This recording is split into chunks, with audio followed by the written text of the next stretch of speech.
Hello, I'm Sunny Williams. I'm up here on the International Space Station. So this is Node 2. This is a really cool module. Of course, most of these modules you'll see they have 4 sides and they're put together. That way we could sort of work on a flat plane, either a wall, a floor, another wall, or the ceiling. But you know, again, all you have to do is turn yourself and your reference changes. The reason I'm bringing that up is because this is where 4 out of 6 of us sleep. And so people always ask about sleeping in space. Do you lie down? Are you in a bed? Not really, because it doesn't matter. You don't really have the sensation of lying down. You just sit in your sleeping bag. So here's one sleep station right here. I'm going in right now. You can follow me if you want. So I'm inside. It's sort of like a little phone booth, but it's pretty comfy. I've got a sleeping bag right here that we sleep in, so we don't have sort of like a little bit of a cover. We don't fly all over the place. But you know, you can sleep in any orientation. I have it sleeping, feeling like I'm standing up right now, but like you saw, I'm on the floor. But it doesn't matter if I turn over and I sleep upside down. I can't have it, I don't have any sensation in my head that tells me that I'm upside down, so it really doesn't matter. The sleep station is also like a little office. We've got a computer in here. As you can see, we've got a couple little toys. I've got some books. I've got some clothes and other things that make it sort of like home. I'm coming out. And just for reference, that's one sleep station. This one's another. Right here. There's one on the ceiling, if you want to call it. Right here. And then there's a 4th on the other wall over here. So all of us sleep in a little bit of a circle. All right, come on back. There's more to show you.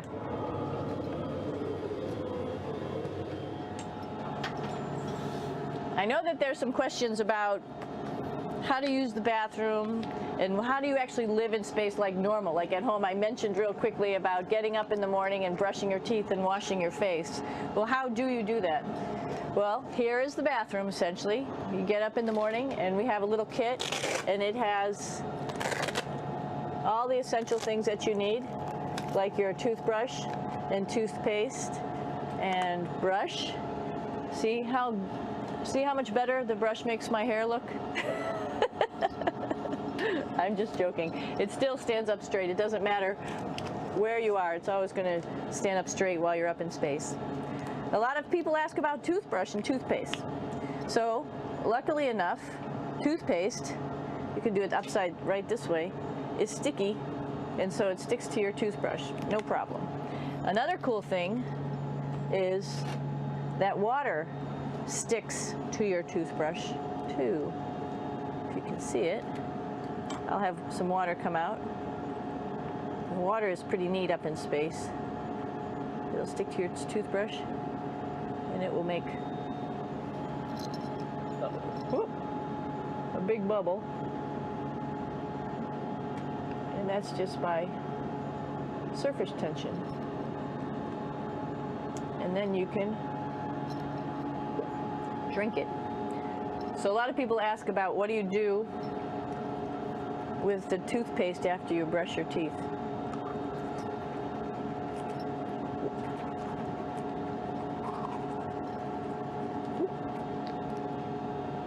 Two options. Swallow it, and it's sort of like mouthwash, but it tastes a little gross. Or you can just spit it out in a paper towel, and then you don't have to worry about it. Swallowing thing I wouldn't recommend at home. I'm only up here for 4 months, so it's not that bad. One of the most pressing questions about living in space, of course, is the bathroom. So let's take a look at that little piece of work. Come on in.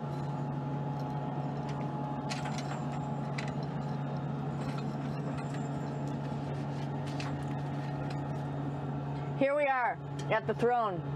This is awesome. You might see the little You might have noticed the little moon on the outside.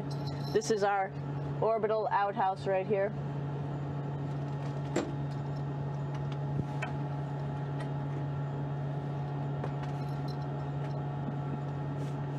And of course, it serves for two functions. Number two, right here. I'll show you.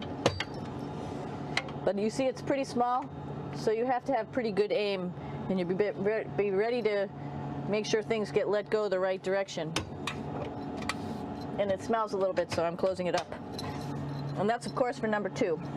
And this guy right here is for number one.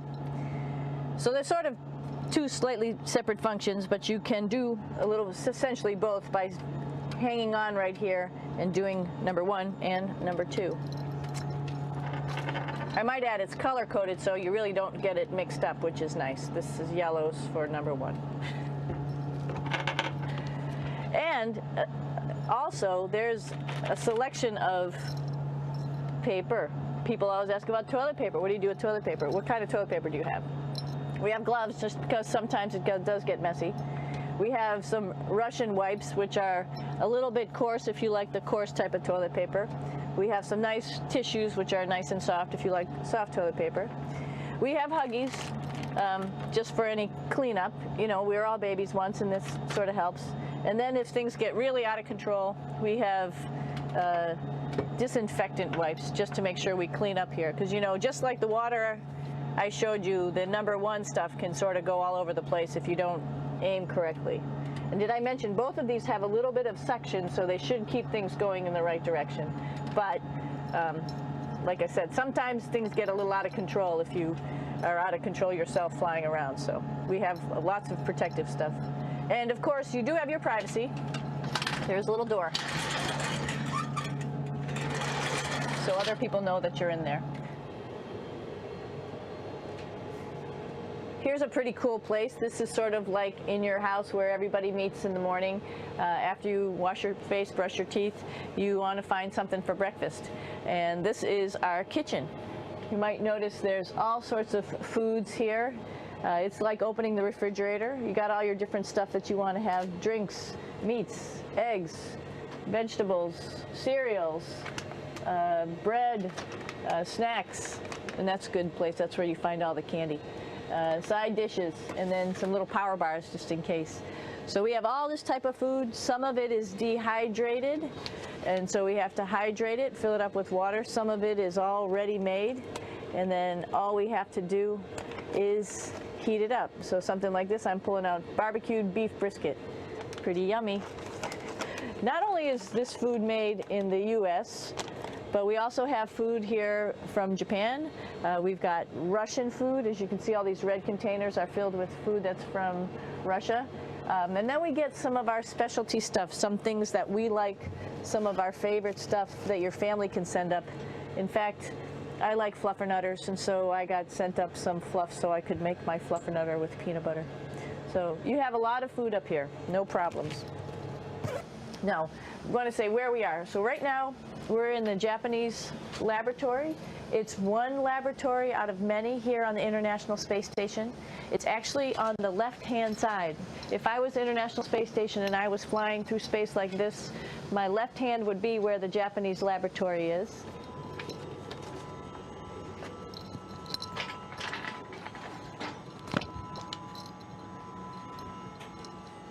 So now again, we're on the right-hand side, all the way on the right of the International Space Station. This is Columbus, the European module. It has science experiments all over. You could see it looks a little bit crowded. And here we do a lot of our medical experiments.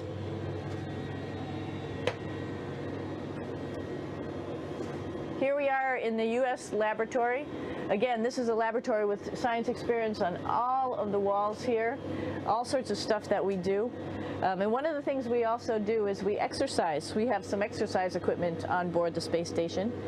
We need to do that because we lose bone density and muscle mass while we're up here, and that's a result of not having to fight against gravity.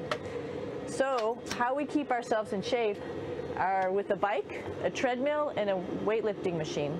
This is the bike. you notice the clip pedals.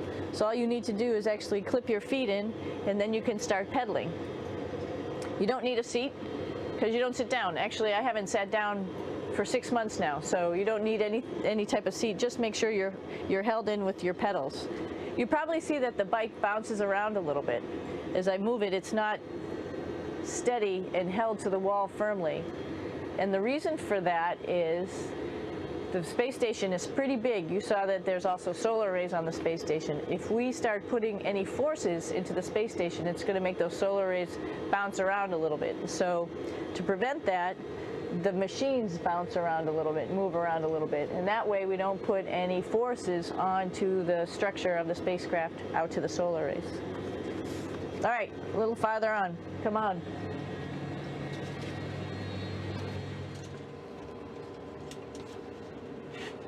I'm here with my two buddies in the airlock. Actually, these are two spacesuits that are ready, primed up to go outside, as we call it, to go do a spacewalk in case we have to do anything outside. Some of the things we do outside are just like inside, repairs. We have a lot of electrical boxes and machinery and solar arrays, in fact, that I talked about earlier, that are outside, and sometimes they don't work quite right. Remember, space is really cold and really hot, and it's also the vacuum of space with no pressure, and so some of the equipment doesn't work well all the time. So we might have to go out and do a spacewalk. Right behind me is actually the hatch that you go out into space, and right now we have it filled up with a couple other spacesuits because we've got 4 of them up here and some of our tools. But right behind here is the hatch in which you actually go right outside into the vacuum of space. The spacesuit is pretty big, as you can see. It's like being a football player. Part of the reason it's so big and bulky is because of this backside, this backpack. It's like going on a hike with a backpack, but the backpack and the suit weighs about 300 pounds. Luckily in space, nothing really weighs anything, so you don't feel that it's so heavy. But we need to have such a big suit because that guy back there is essentially the heart of the spacecraft. I call this actually a spacecraft. It has all the oxygen for you. It has all the carbon dioxide removal system for you. It also has a heating and cooling system to make sure to regulate our body temperatures while we're outside. It also has a computer, so it tells you on a display here if there's anything that's going wrong with the suit, if we're running out of oxygen, if we have too much carbon dioxide, or any type of electrical problem. So it's a pretty awesome little spacecraft, and actually got to go out, use my little spacecraft a couple times, and it worked like a charm.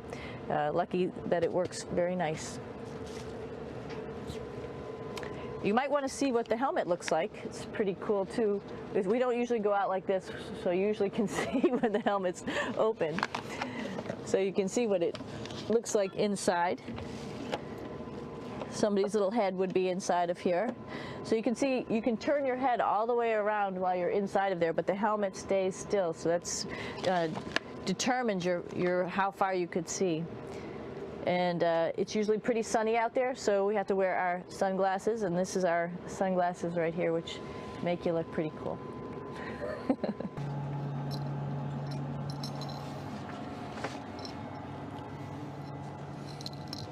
It's like a glass-bottom boat. This is the cupola. It sticks down below the space station.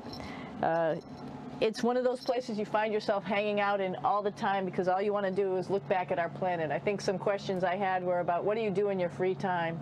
And you can't help but want to just come to the cupola and look outside as much as you can. And a lot of folks, I play this game with myself about where we're flying over the Earth. Try to come in here and just guess. After being here for a little while, you can sort of figure it out. You can tell different cloud types over different continents. You can tell different soil types over different continents. So let's see. And then, of course, there's a lot of ocean. So usually we're over the ocean at first glance. I will tell you in just a moment where we are.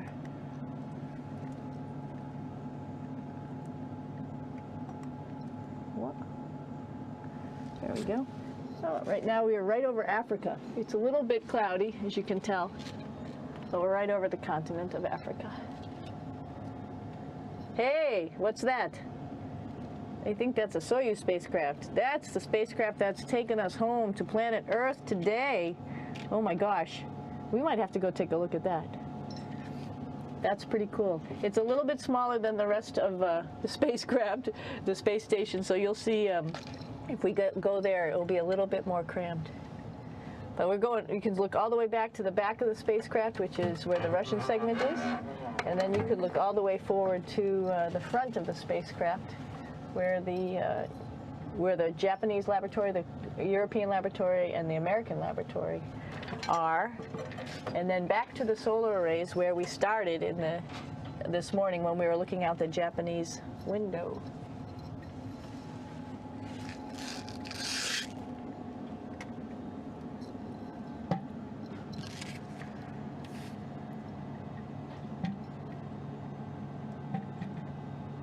So other questions that were here are, what would you recommend as a job, if so, and to what type of person would want to be an astronaut? I think people who would like to explore, of course people who like math and science, that's what this is all about. We have people in the office who are doctors, teachers, veterinarians, engineers, pilots, so all sorts of people become astronauts, and I think if you see it's just sort of cool, so I think people who like to do a little adventure and like to do cool stuff probably usually become astronauts. Hey, one thing I didn't show you, or I talked about but I didn't show you, was the exercise, another piece of exercise device, which is the advanced resistive exercise, and that's what this is right here. This is ARED, and you could probably see this bar. Let me just do a little bit of maneuvering here. Stand by. You have to set it up just like at any other gym.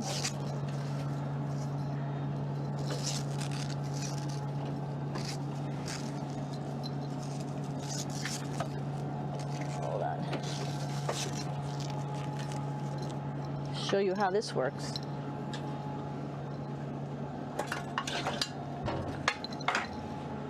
So you can see you can change your attitude just by going from one module to the next, going up from the cupola down here. This is what we call the ARED. And with this, you can lift weights based on vacuum in these cylinders, just like you do at home at a gym. For example, if I wanted to do a squat, I could do it like this. Oops. I should need some weight on this thing. I'm not lifting with anything, so it's too easy. One of the cool things you could do things that you can't do at home. For example, single leg squats with just one leg, because the other leg, you won't fall over. So all sorts of stuff. You can also do bench press. We have a bench that we could add on here, so you can work on your beach muscles.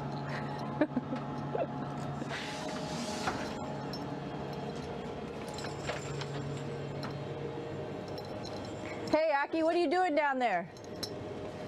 Crashing things. This is one of the cool things about space, too. It sort of looks like there's a big old hole here, but you don't even think twice about it. You could just jump over the hole, or if you want, you can go jump into the hole. I'm coming down. Woo!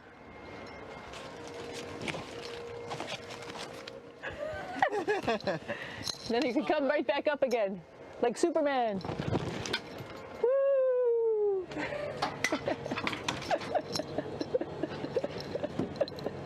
We're lucky we have a really cool big space station that you can fly around in.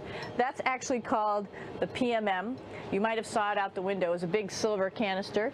What's really great about that is it's essentially our closet in our pantry, or whatever you want to call it. We have extra food down there, we have extra clothes, we actually throw the trash out down there. So it's nice and organized, and we have all of our stuff that we need while we're working in all these other modules all stowed in this location down here. And it's a lot of fun to play in. So we're going into the Russian segment. Be ready. You don't need a passport either.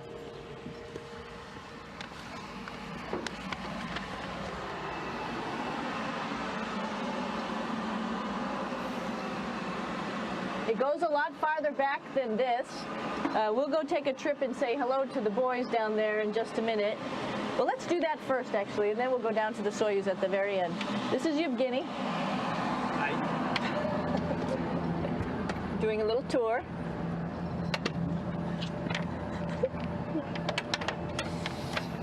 This is the FGB, and what's cool about this module, it is actually the very first piece of the space station that came up in 1998. The space station has been around for about now manned for 12 years, but it's been up in space for about 14 years. And this was the very first. It is like the Russians' PMM. It has a lot of storage, as you can see.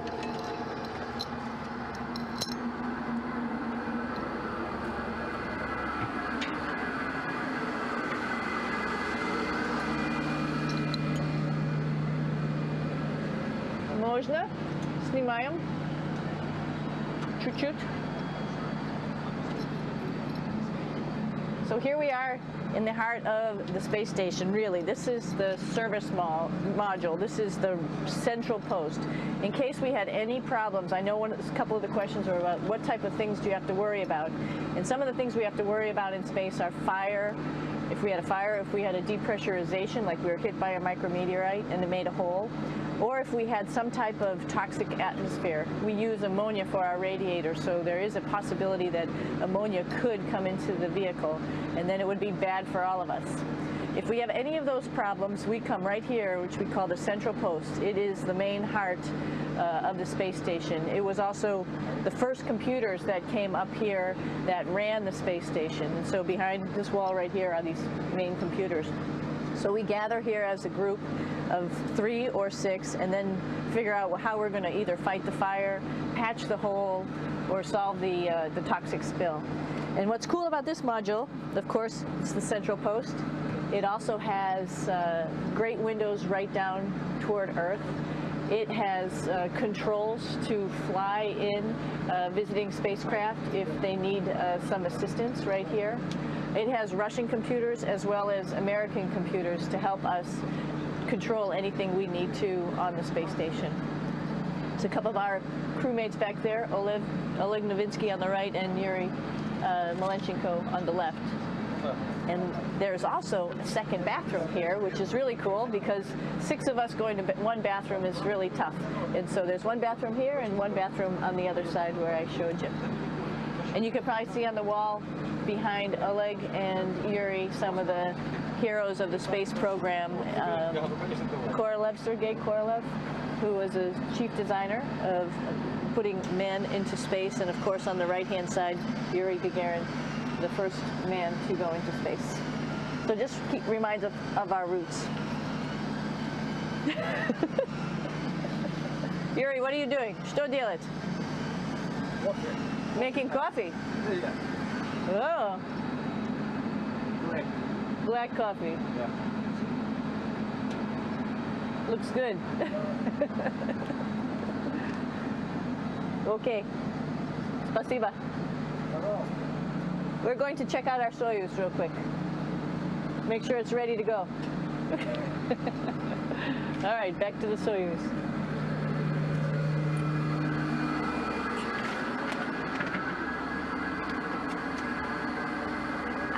I'm going to stop here just for a quick second.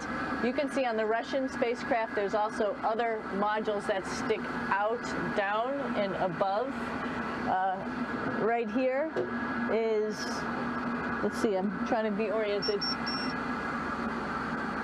That's a place where we do spacewalks from for the Russian side. There's Russian spacesuits in here, and also a visiting vehicle which brought fruits and vegetables and becomes a trash container when we undock. Up on this side is also a future place where they're going to do spacewalks from, and connected to it is Kevin's, Oleg's, and Yevgeny's Soyuz spacecraft. And now let's go see ours. Whoa. Извините. No problem. Это пробка.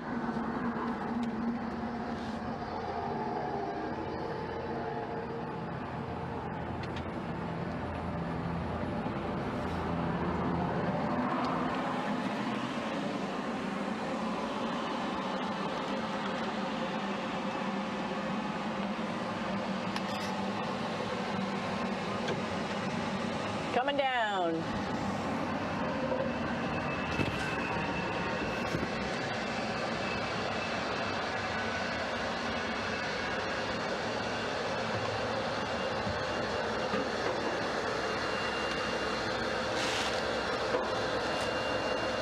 It's a little tricky getting in here.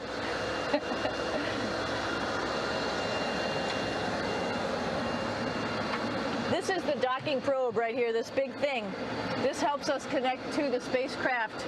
This probe actually sticks into this cone, and that's how the spacecraft, our Soyuz, becomes connected to the ISS initially.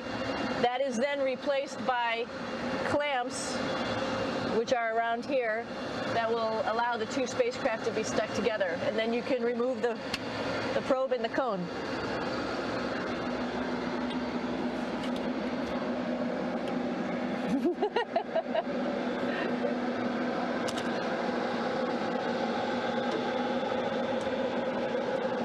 You okay? All right, so here we are in the Soyuz. This is what we call the BETO, the living compartment, Bitovoy Otsek in Russian. It also has a little bathroom. It's not as good as the other bathrooms, so we try not to use it too much. It has drinking water in it if we need something to drink. And then, of course, it's filled up with a lot of cargo for us. Bringing up and also bringing back down. It has a second purpose when it comes back to Earth. It serves as a garbage container. During the descent, we'll get rid of this area right here, and everything that's in it will just burn up as it's coming into the atmosphere, so that way we can get rid of a little bit of trash. But the main area where we were on launch and where we're going to be on descent is down here, because we're not part of the trash, so we're in a safe place. So we're in the descent module, SA. It's a little small, but you can get in.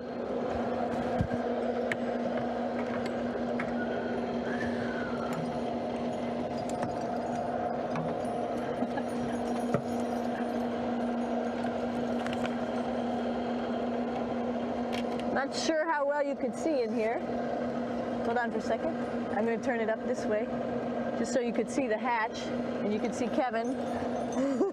It's a little bit small, but we'll come in and show you around. You coming in? Probably not. Okay.